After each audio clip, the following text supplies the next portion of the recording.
Salut l'équipe, c'est Lovalis. Quatrième victoire d'affilée pour ce 15 de France, 34-5. Un match qui a fait beaucoup parler de lui de par sa composition, très expérimentale avec déjà 7 sélections seulement en moyenne et 5 néophytes sur le 15 titulaire. Ce qui est très peu. Mais aussi un match qui a fait parler à cause de son contenu, que beaucoup ont trouvé décevant, et je les comprends. Mais personnellement, je suis plutôt satisfait de ce résultat. Certes, ça a été lent, voire carrément chiant à des moments, avec beaucoup de jeux au pied parfois inutiles. Certes, on a vu des erreurs avec notamment Macalou qui a été beaucoup critiqué pour ses 2 en avant, mais regardons un petit peu le contexte. Quasiment que des novices, des joueurs qui n'ont pour l'essentiel jamais joué ensemble, et avec seulement une semaine d'entraînement à leur actif. C'est la raison pour laquelle je pense faire une vidéo un petit peu moins construite, moins détaillée, parce que déjà j'ai moins de choses à dire, comme je l'ai dit, l'essentiel du match a résidé en des jeux au pied, et du coup j'ai pas eu grand chose non plus à me mettre sous la dent. Alors déjà pour les jeux au pied, il me semble évident qu'il s'agissait d'une consigne du staff. Dès qu'on a eu le ballon dans notre camp, on l'a renvoyé au pied, et même si c'était chiant, souvent ça a été un choix payant, puisqu'on a réussi à pousser les Italiens à la faute. Et je comprends parfaitement cette stratégie. Pour Galtier et son staff, l'enjeu de ce match c'était de préparer le groupe pour le match face à l'Angleterre. Ce qui veut dire qu'il fallait pas essayer de tomber dans le French flair avec du jeu à tout prix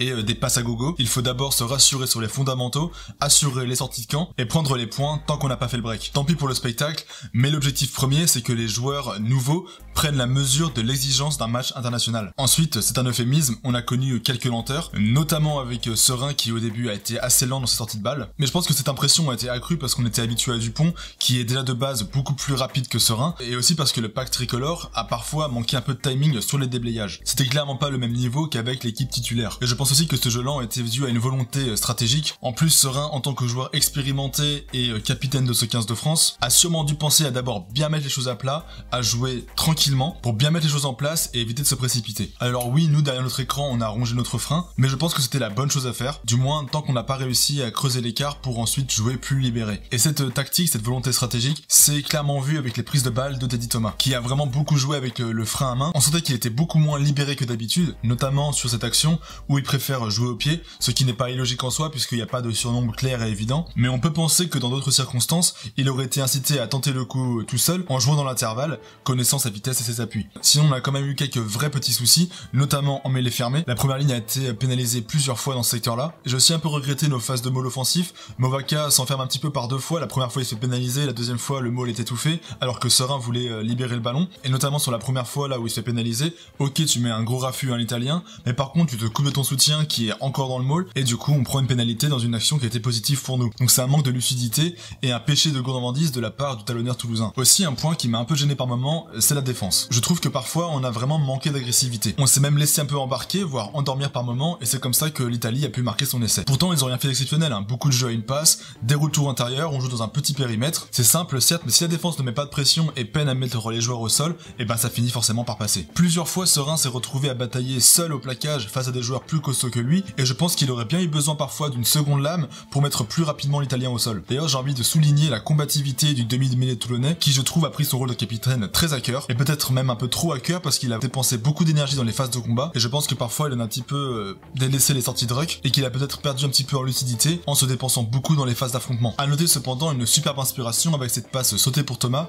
qui était parfaitement dans le timing et qui l'envoie sur orbite. Dans ce que j'ai aimé aussi, malgré parfois un manque de timing, je trouve que nos deuxième et troisième lignes ont fait un bon boulot. Pesanti a été très agressif, on sent que c'est le genre de deuxième ligne un petit peu à l'ancienne, qui aime être rugueux et dur sur l'homme. Gérassi, lui, a sûrement été un petit peu moins en vue, mais il l'a plaqué à tour de bras, tout comme Jelonche et Macalou. Woki, lui, s'est pas mal illustré ballon en main, un profil assez intéressant j'ai trouvé, et pour en revenir à Jelonche, il a fait un match très complet avec des charges bien senties, et puisqu'on parle de la troisième ligne, je suis obligé d'évoquer le cas de Sekou Macalou, qui a beaucoup polarisé les réactions autour de lui. Beaucoup l'attendaient, et le moins que l'on puisse dire, c'est qu'il a réalisé un match surprenant. Pas décevant, surprenant. Surprenant parce qu'il a pêché là où on l'attendait, sur les phases offensives, il réalise 2 en avant sur des courses lancées, alors que c'est là où on l'attendait, on pensait que Macalou, c'est quand même le troisième ligne, qui va faire des courses de 50 mètres, qui court aussi vite qu'un ailier, et il nous a un petit peu déçus dans ce point de vue-là. Mais par contre, d'un autre côté, il s'est plutôt montré à son avantage dans les phases de l'ombre, donc au plaquage et au grattage, alors que beaucoup critiquaient son manque d'implication dans ces secteurs. Donc pour moi, non, il a pas complètement raté son match, je suis toujours content de le voir sur le terrain, et ses erreurs d'inattention vont le faire grandir pour la suite.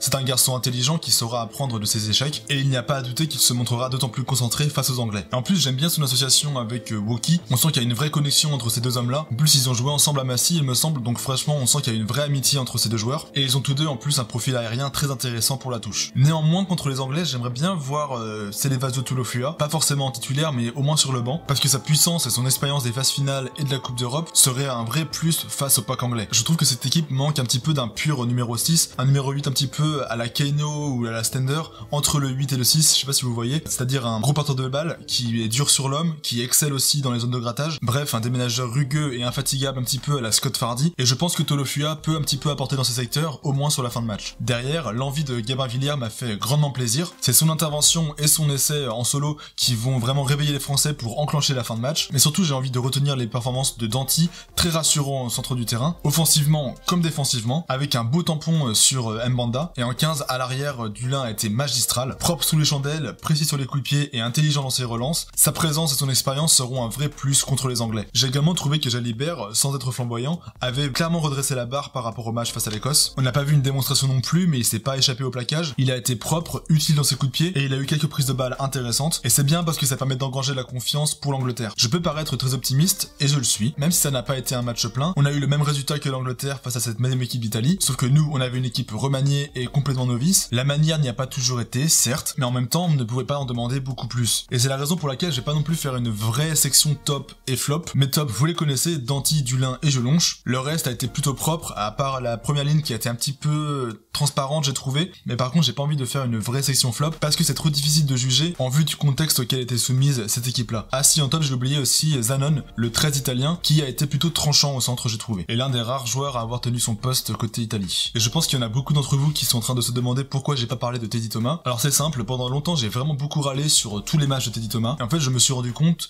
que je me focusais beaucoup sur lui et que je faisais preuve de beaucoup de mauvaise foi parce que je l'accablais un peu de tous les mots. Alors oui, des fois il fait de la merde, clairement, mais je trouve qu'il y a beaucoup de critiques à son encontre qui vont beaucoup trop loin et qui sont clairement pas hyper objectives. Et je comprends que ça puisse énerver, hein, le côté ailier frimeur, le côté beau gosse des lignes arrière qui veut pas se blesser, et puis son manque d'implication au plaquage et dans les phases de contact. Mais à côté de cela, contre l'Italie, je trouve qu'il a fait un plutôt beau match, avec plusieurs débordements à son actif, des coups de pied plutôt bien tapés. Il a pas non plus manqué de plaquage crucial, même si c'est toujours pas ça, donc vraiment pas de quoi le lyncher. Aussi, vraiment, je trouve que les supporters français, on a commencé à développer des goûts de luxe, hein, parce que tout le monde râle sur le niveau des 2 derniers matchs de l'équipe de France, mais moi au final j'en suis très satisfait. Hein.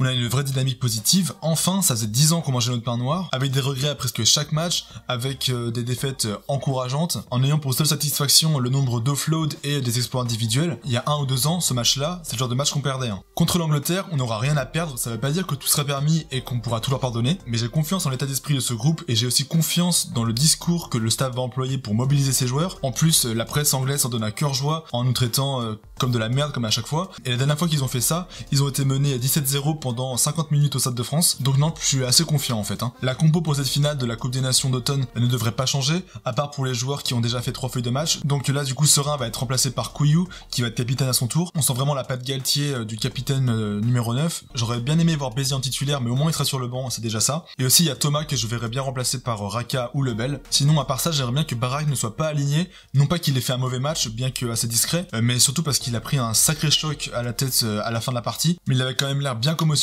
et je trouve pas ça prudent de l'aligner seulement une semaine après. Et à la place, j'aimerais bien voir Moefana parce qu'il fait des belles performances avec les bébés en ce moment. Et avant de finir, on va passer par la poubelle d'or. Donc je rappelle le concept de la poubelle d'or. Il s'agit d'élire en commentaire une ou plusieurs conneries réalisées par un joueur au cours du match. Donc des boulettes, des cagolins, bref, vous avez compris. Et j'ai vu que ça en faisait couiner certains en commentaire qui disaient que je me permettais d'élire le plus mauvais joueur du match et que je me moquais. Alors oui, je me moque, mais je me permets pas d'élire le plus mauvais joueur du match. Ce qu'on fait dans la poubelle d'or, c'est élire une action, une boulette quoi. C'est pas le joueur qu'on met à la poubelle, c'est la boulette. D'ailleurs, on peut très bien désigner homme du match et être dans les tops, et en plus être candidat à la poubelle d'or. C'est 2 choses différentes. Donc lors de la dernière vidéo, vous avez massivement voté pour la pénalité manquée de Ramos à la 76e minute, une écrasante majorité avec plus de 50 votes, soit près d'un tiers des commentaires de la vidéo. Et aujourd'hui, je n'ai que 3 candidats et je vais élargir en fait la sélection aux Italiens. J'ai demandé votre aide sur Instagram pour avoir des nominés, et voici quels étaient les plus fréquents. En premier, c'est l'Italien Garbisi qui a enchaîné les erreurs, donc vraiment lui c'est des boulettes sur l'ensemble du match. Donc un en avant sur une réception, 2 coups de pied directs en touche, une pénale touche pas trouvée, sale soirée pour le demi d'ouverture de la Squadra Azzurra. Ensuite, j'aimerais bien nominer son partenaire de la charnière, donc le 9 Violi, pour son sublime tacle sur Teddy Thomas. Bien tenté, mais ça aurait quand même pu valoir un jaune. Et enfin, l'action de Movaka qui garde le ballon et qui du coup se fait pénaliser ensuite, mérite à mon sens d'être désigné. On ne doit jamais désobéir à son 9, c'est un des rares principes que doivent respecter les avants. Donc pour voter, c'est très simple, il s'agit d'aller en commentaire et de taper hashtag poubelle, suivi du nom du du joueur que vous voulez désigner. Voilà,